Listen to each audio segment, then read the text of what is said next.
Hemos estado las últimas semanas caminando por el Antiguo Testamento y hemos caminado a través del Antiguo Testamento en una serie que hemos titulado Retratos, viendo a Jesús a través del Antiguo Testamento.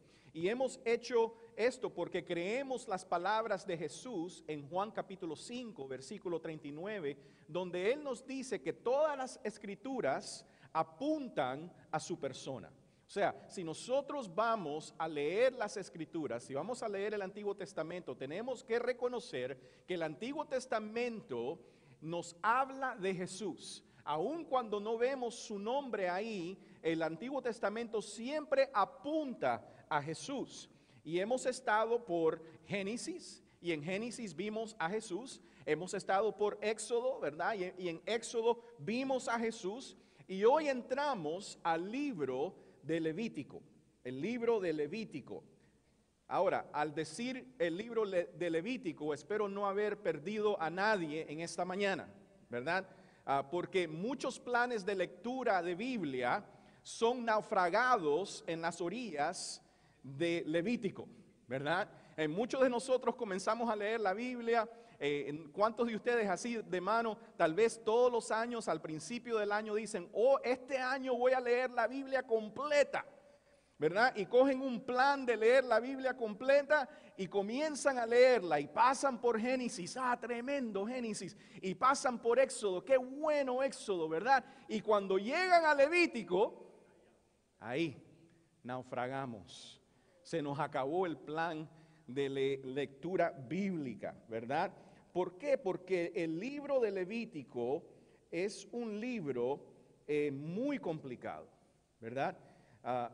¿Alguna vez ustedes han visto o han pasado, por ejemplo, que van a la playa, ¿verdad? Especialmente cuando éramos niños, íbamos a la playa. Esto me pasaba a mí en Nicaragua, cuando yo era niño. La playa no es como acá, que uno llega a la playa y no hay orilla, ¿verdad? La playa está inmediatamente ahí, no hay mucho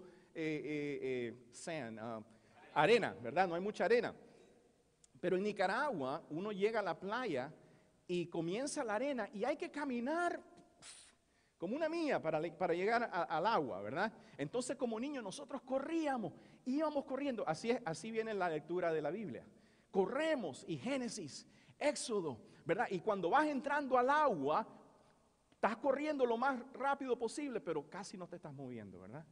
Y ahí es cuando entramos a Levítico, ¿verdad? Comenzamos a correr y creemos y nos damos por vencidos y nos caemos en nuestra cara.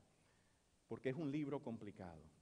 Es un libro que nos habla de muchas leyes, nos habla de muchas cosas que Dios quiere que su pueblo tome en serio, ¿verdad? El mismo nombre, Levítico, es un nombre que no trae mucho aliento. No es como Romanos o Colosenses, sino que el mismo nombre de Levítico es un nombre que parece una enfermedad. El nombre de una enfermedad, ¿verdad? En este libro existen muchas leyes, la mayoría de las cuales ni siquiera nosotros seguimos hoy en día. Por ejemplo, Levíticos nos habla de comer saltamontes en vez de comer camarones. Yo ayer me comí unos camarones en salsa muy buenos, ¿verdad? Así que prefiero los camarones que los saltamontes, ¿verdad? O nos habla de no cortarnos las patillas, que los hombres no se corten las patillas, ¿verdad?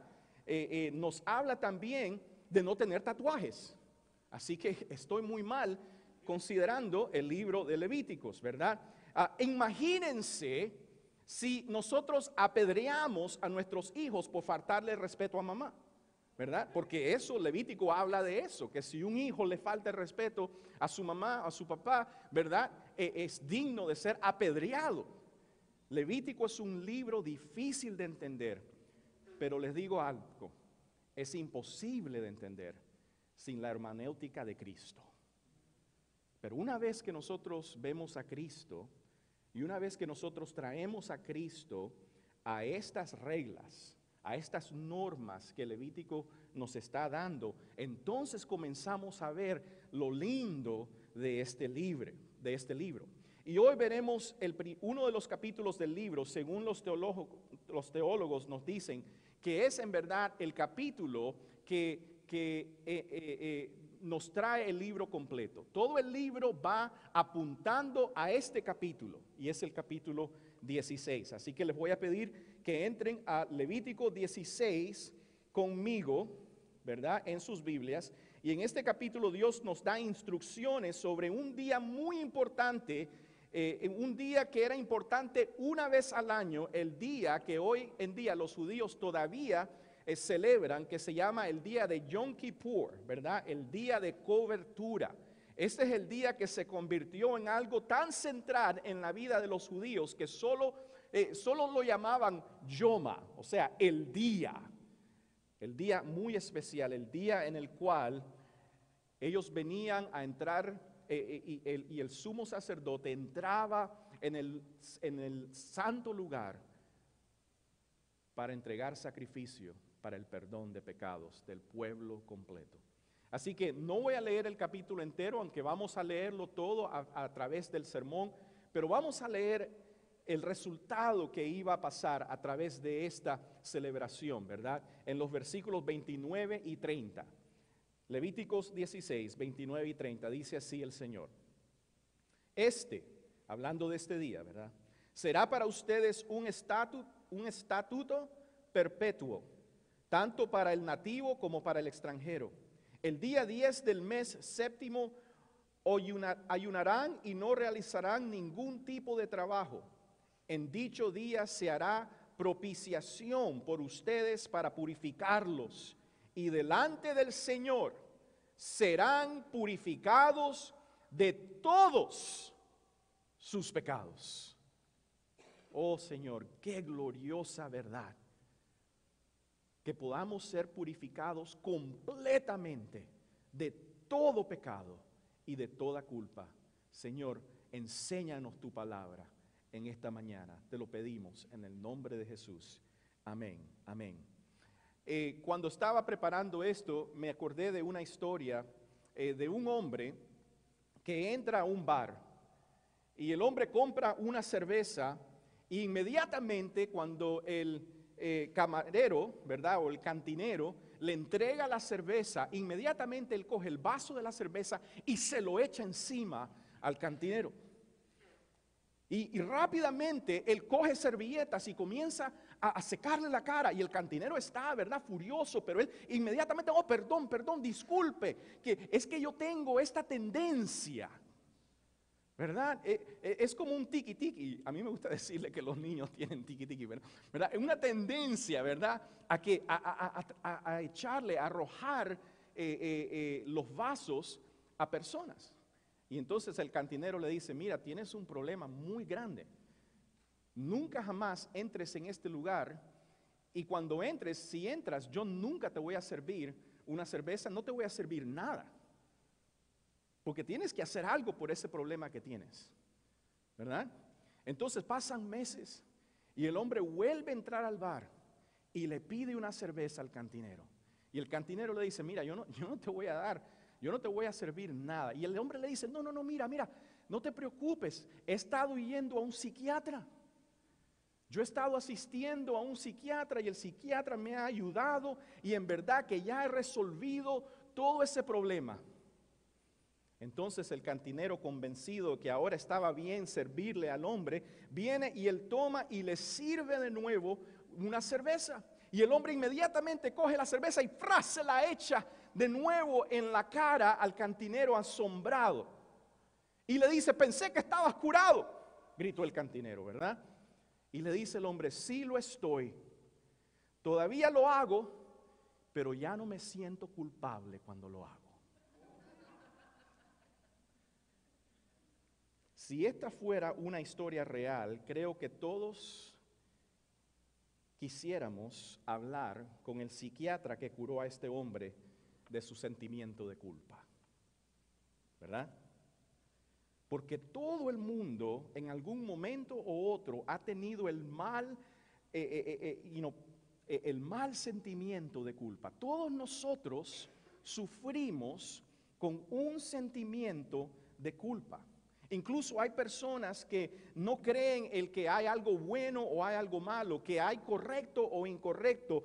Más sin embargo, ellos sienten que algo ha sucedido o que algo no han hecho o que algo han hecho o que otros han hecho algo en contra de ellos, ¿verdad? Y que ellos son culpables de eso. Todos nosotros sufrimos de eso. Todos tenemos en nosotros algo que nos dice de que hay algo malo en nosotros. De que algo no está funcionando, de que no hemos llegado, ¿verdad?, al estatuto adecuado al que deberíamos de llegar. Todos tenemos esos sentimientos.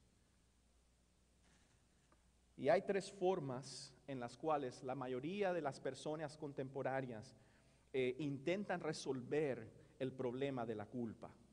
Hay tres formas. Están las formas intelectuales, las formas físicas y las formas religiosas. Por ejemplo, entre las formas intelectuales está la enseñanza de que la culpa se debe a expectativas un poco muy altas, ¿verdad? Nosotros imponemos en nosotros expectativas muy altas. Por supuesto que fallamos, por supuesto que nos equivocamos, pero solo somos humanos y lo malo es que nosotros estamos viviendo en tiempos donde todavía estamos cargando con nosotros las expectativas de una edad ética oscura.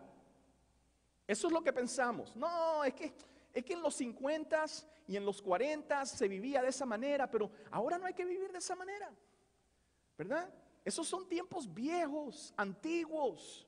Y entonces creemos que con nuestra misma mentalidad, que con nuestra misma intelectualidad, ¿verdad?, nosotros vamos a resolver ese sentimiento de culpa dentro de nosotros.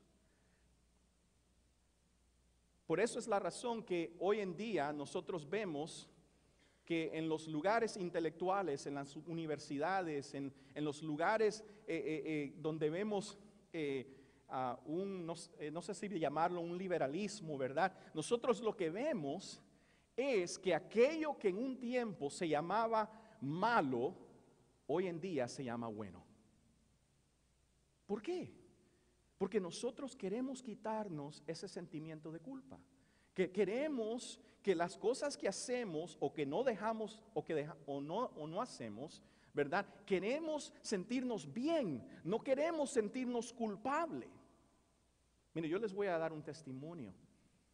Cuando yo tenía 20 años, yo pagué por 2 abortos de mi novia. Y eso es una culpa, un sentimiento de culpa que cargué por mucho tiempo.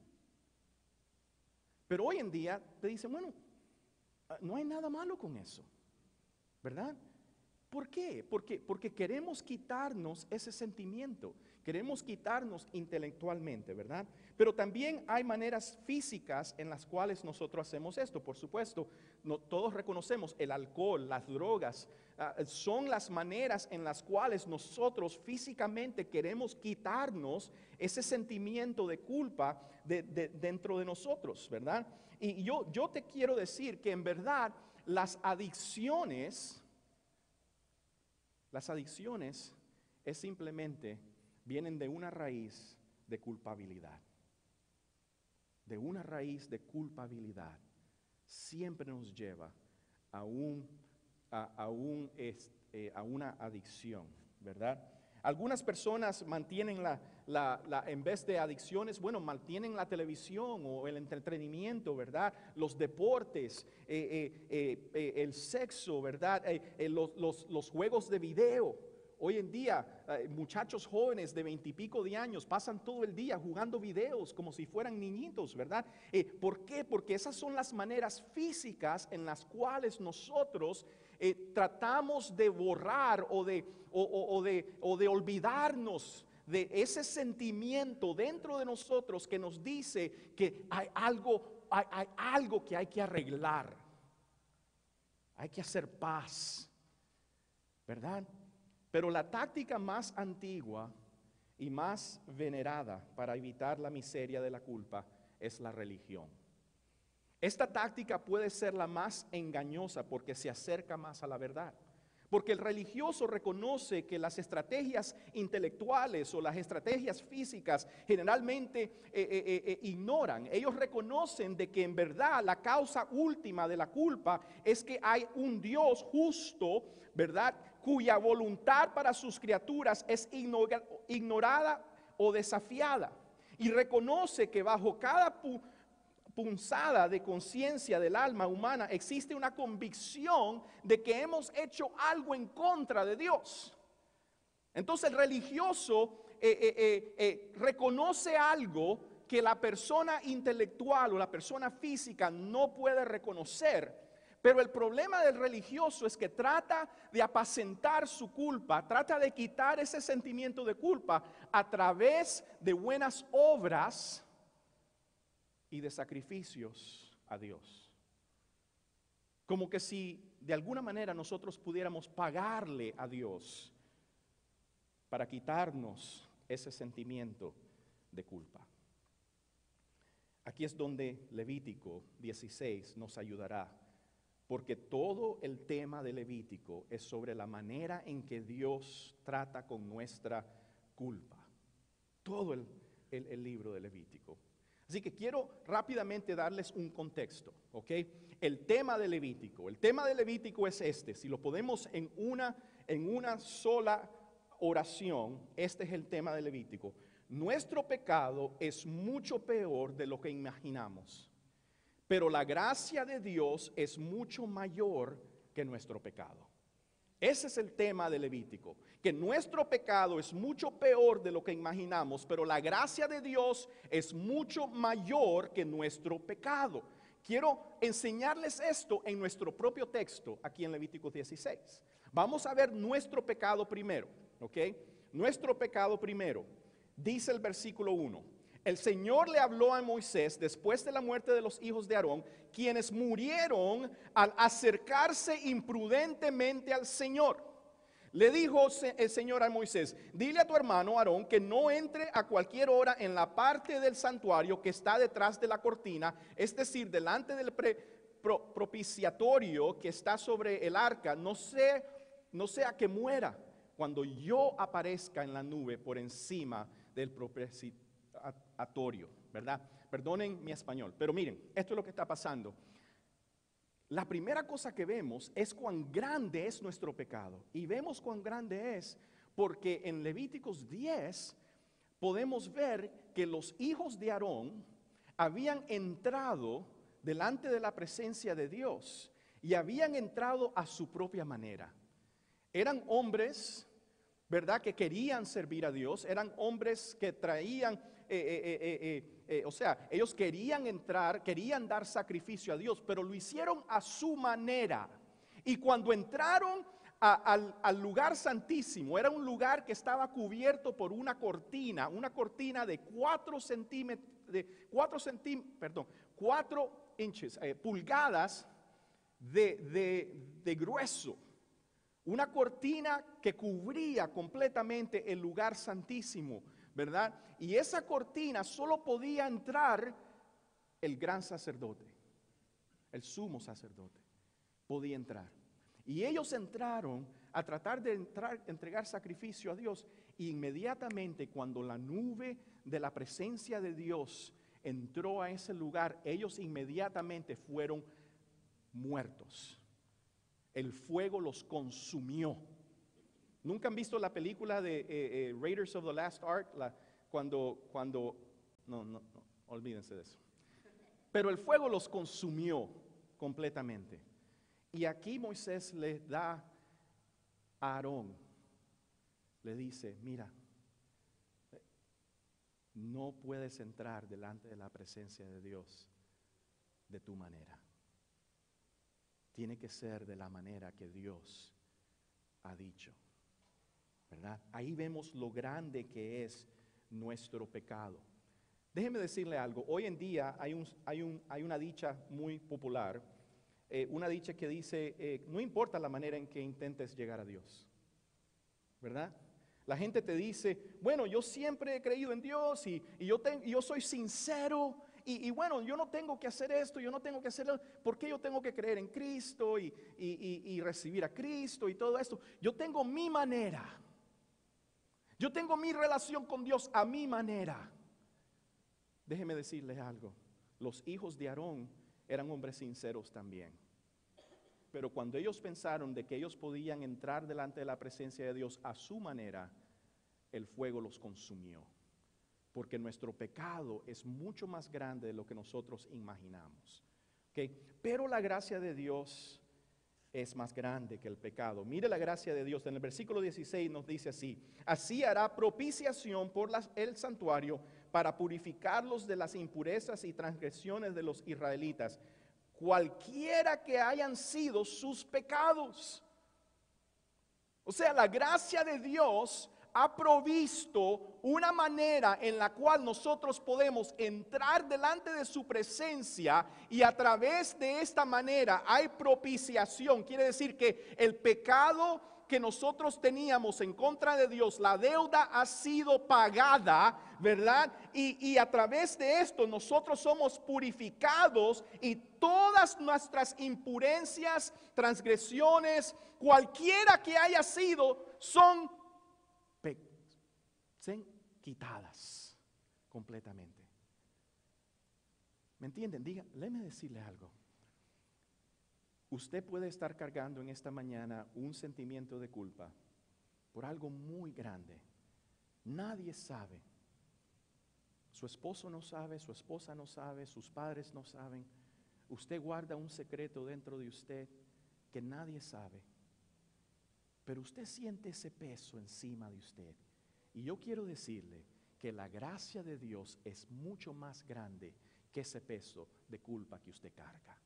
Que la gracia de Dios es tan grande que no importa cualquiera que haya sido su pecado, puede ser completamente quitado a través del sacrificio de Jesucristo.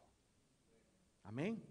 Así que al leer este texto, esta es la pregunta que nosotros vamos a contestar. ¿Qué ha hecho Dios para quitarnos nuestra culpa? Pastor José, ¿cómo yo puedo estar seguro de que mi culpa ha sido borrada?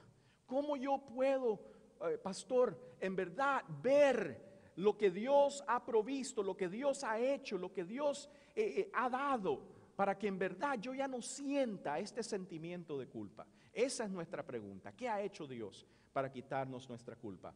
3 cosas rápido. Número 1, nos dio un árbitro.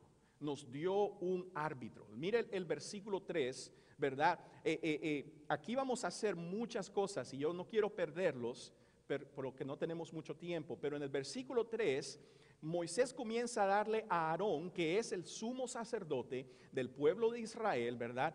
Estas instrucciones, y le dice: Aarón deberá entrar en el santuario con un novillo para el sacrificio expiatorio y un carnero para el holocausto. En otras palabras, Moisés le dice: Aarón, tienes que entrar al santuario, ¿verdad? Y tienes que llevar un novillo, o sea, un toro joven, ¿verdad? Para el sacrificio expiatorio, o sea, para que todos tus pecados sean removidos de ti, y un carnero para el holocausto. Y aquí esta tarea es asignada a Aarón. No es asignada a todo el pueblo, sino que es asignada a un hombre nada más. Este hombre, el sumo sacerdote, era el que representaba a todo el pueblo.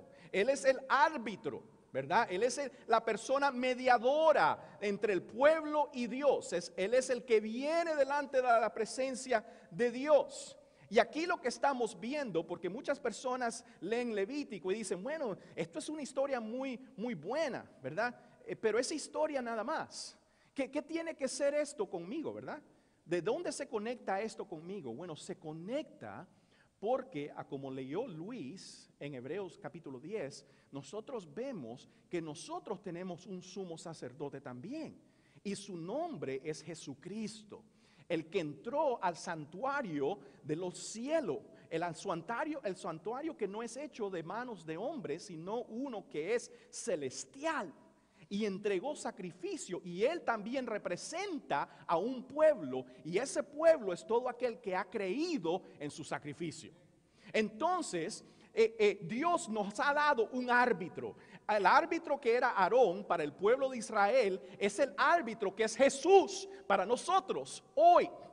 ¿Ok? Él es el árbitro. Vamos a ver sobre este árbitro. ¿Qué tipo de árbitro nos ha dado Dios? Nos ha dado un árbitro solitario. Miren el versículo 17. Dice, nadie deberá estar en la tienda de reunión desde el momento en que Aarón entre para hacer propiciación en el santuario hasta que salga, es decir, mientras esté haciendo propiciación por sí mismo, por su familia y por toda la asamblea de Israel. Miren, este hombre, este sumo sacerdote, tenía que hacer en ese día 15 sacrificios. 15. Porque él estaba haciendo sacrificio para él, sacrificio para su familia. Él estaba haciendo sacrificio para el lugar, para el santuario. Él estaba haciendo sacrificio para el pueblo, ¿verdad? Habían unas instrucciones. Cada vez que hacía sacrificio tenía que vestirse de nuevo, tenía que quitarse la ropa, tenía que lavarse, tenía que volverse a poner ropa limpia. O sea, era un día entero de trabajo. Pero nos dice el versículo que nadie debería estar en la tienda de reunión. O sea, él solo era el único que podía ser el árbitro. Solo. Y esto nos recuerda, mis hermanos y mis hermanas, que solo a través del sacrificio de Cristo tenemos expiación de pecado. Solo a través del sacrificio de Cristo tenemos propiciación de pecados. Solo a través de Cristo, nuestro árbitro, ¿verdad? Solo. No hay otro nombre en la tierra y debajo de la tierra y sobre la tierra por el cual hombres pueden ser salvos que el nombre de Cristo, porque Él solo fue a la cruz. Él solo fue enterrado y Él solo resucitó de entre los muertos y Él hoy solo entró al lugar celestial a entregar su sangre por nosotros. Entonces tenemos un árbitro solo, tenemos un árbitro sumiso. Mira el versículo 4, dice, se pondrá la túnica sagrada de lino y la ropa interior de lino, se ceñirá con la faja de lino y se pondrá la tiara de lino. Estas son las vestiduras sagradas que se pondrá después de haberse bañado con agua. Como les expliqué, el sumo sacerdote normalmente tenía un vestuario muy lindo. Parecía un rey. O sea, tenía placas de oro, tenía unos vestuarios muy preciosos con colores, ¿verdad? Pero en este día el sumo sacerdote se iba a humillar y se iba a quitar su túnica de sumo sacerdote y iba a ponerse unas túnicas humildes, blancas, completamente blancas, de lino, ¿verdad? La faja era de lino, la tiara, o sea, lo que tenía, le cubría la cabeza era de lino, la túnica sagrada era de lino, la ropa interior era de lino blanco, puro. ¿Por qué? Porque el sumo sacerdote tenía que ser un árbitro sumiso. Y esto nos demuestra el tipo de Cristo. Cristo, Él dejó su vesturia de gloria y bajó a este mundo y se puso nuestra vesturia, ¿verdad?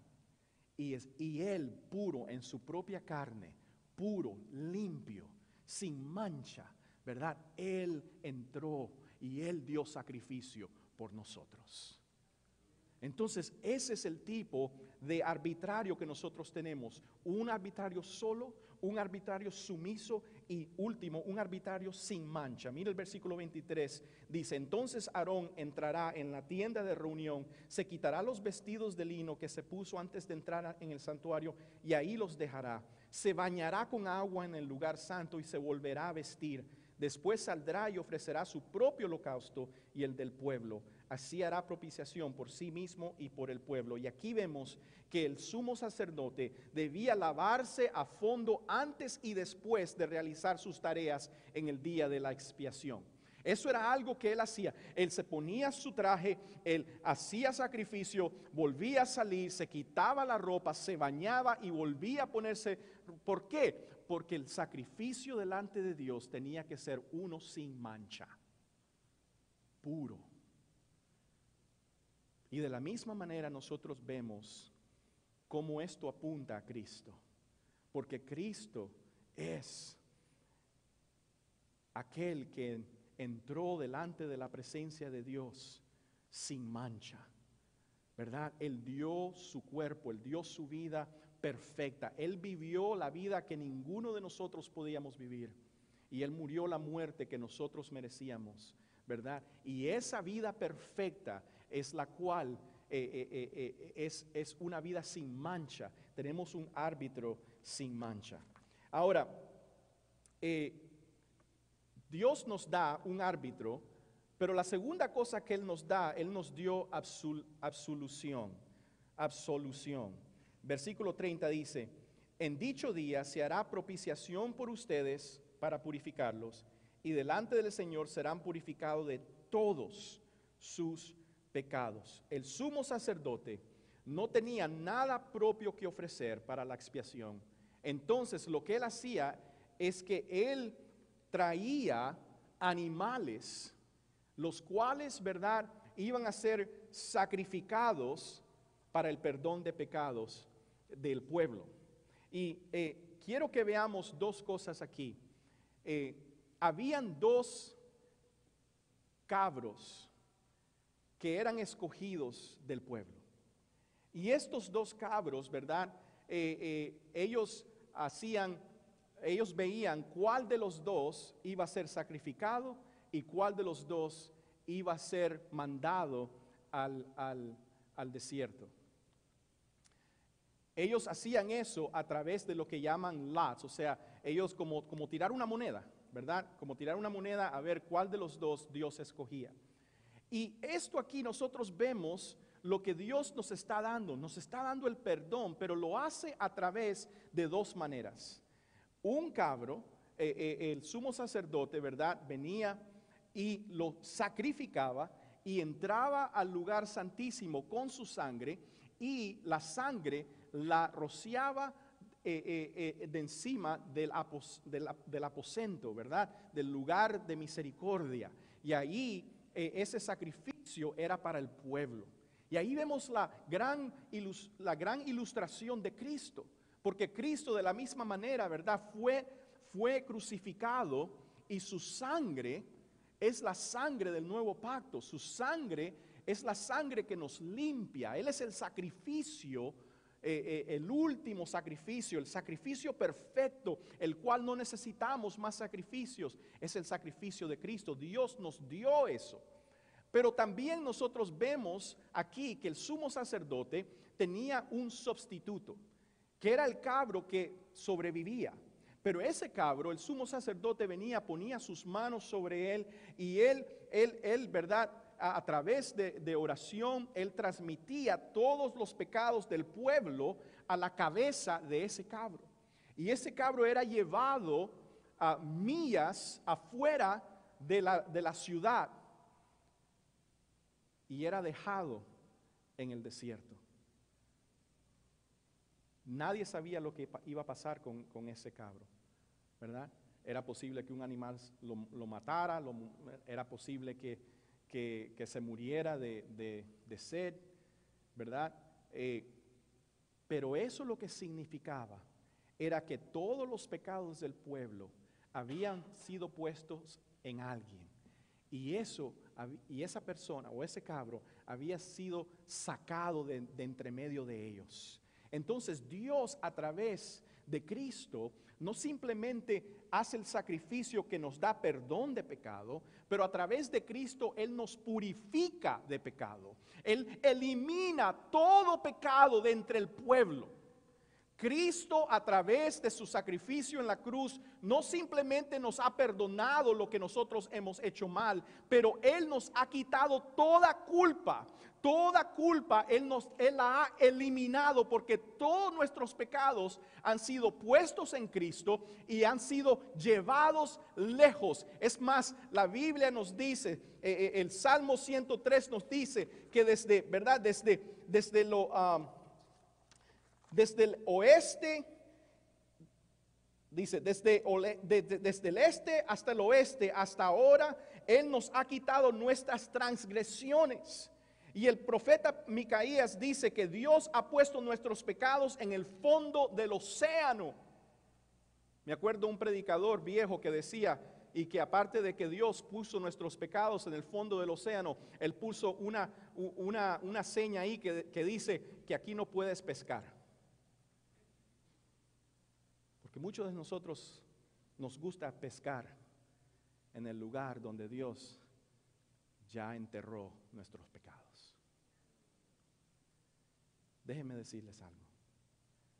Todos sus pecados no simplemente han sido perdonados, pero Dios los ha tomado y los ha echado en el fondo del mar para nunca jamás acordarse de ellos.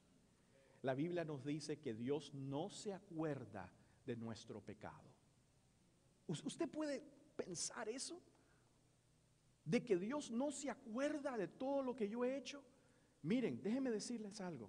Si yo pudiera escribir mis pecados en esa pared, desde el día desde que yo nací hasta hoy, esa pared estuviera llena de pecados y tuviera que escribir en esta pared y en esta pared y en todas las paredes de este lugar y todavía tuviera más que escribir, pero Dios no se acuerda ni de uno de ellos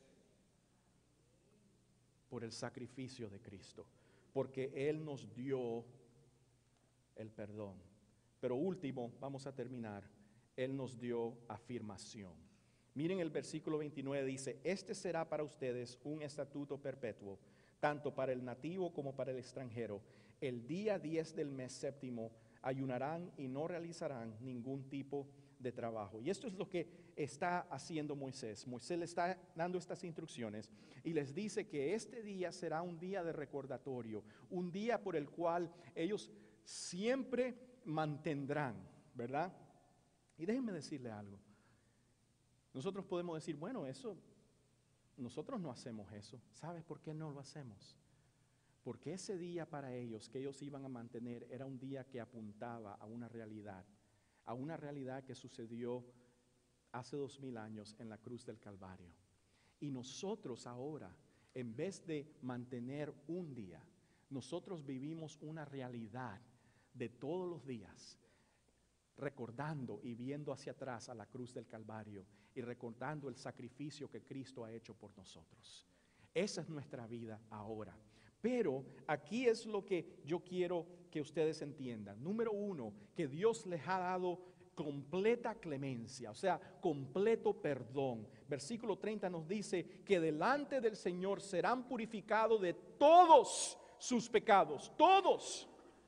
Tenemos completa clemencia, clemencia completa, perdón completo y tenemos compañerismo continuo con Dios. Dice el versículo 22 de Hebreos 10, acerquémonos pues a Dios con corazón sincero y con la plena seguridad que da la fe, interiormente purificados de una conciencia culpable y exteriormente lavados con agua pura.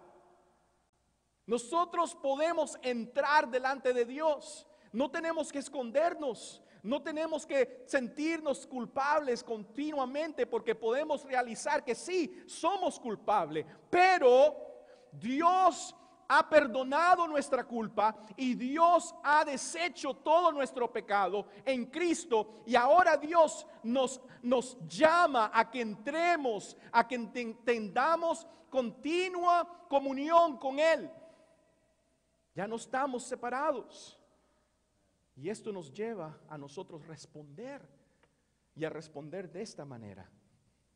El versículo 23 de Hebreos 10 nos dice, Mantengámonos firme la esperanza que profesamos, porque fiel es el que hizo la promesa. Preocupémonos los unos por los otros, a fin de estimularnos al amor y a las buenas obras. No dejemos de congregarnos, como acostumbran a hacerlo algunos, sino animémonos unos a otros, y con mayor razón ahora que vemos que el día se acerca. Mis hermanos, ¿qué nos ha dado Dios para quitarnos nuestra culpa? Dios nos ha dado a su Hijo, Jesús, el cual a través de su sacrificio eliminó completamente todo nuestro pecado y ahora nos invita a entrar delante de Él con una seguridad que la fe nos da. Mis hermanos, si usted cree que Cristo murió por usted, que Cristo perdonó sus pecados, que Cristo apartó toda su culpa, la echó fuera para siempre. Si usted cree esto, el Señor nos llama a que nosotros continuamente entremos delante de Él, entremos a su presencia con seguridad, que nosotros nos preocupemos los unos por los otros, nos amemos, que nosotros no dejemos de congregarnos, pero que entremos juntos. Cada domingo por la mañana nosotros venimos a este lugar. ¿Sabes por qué? Porque venimos como ese día en que el pueblo de Israel venía a esperar que el sumo sacerdote saliera de entregar sacrificios. Pero ya nosotros no venimos con temblor, ya no venimos con miedo, ya no venimos sin seguridad, pero venimos ahora seguros, porque el sumo sacerdote de nuestra fe ha entrado al lugar santísimo y ha entregado sacrificio para nosotros. Y ahora Él nos llama a que nosotros entremos con Él, a tener comunión con Él a través de su sangre. Así que, mis hermanos, les pido que crean, que se amen y que continúen cada domingo a venir a alabar a aquel que se dio por nosotros.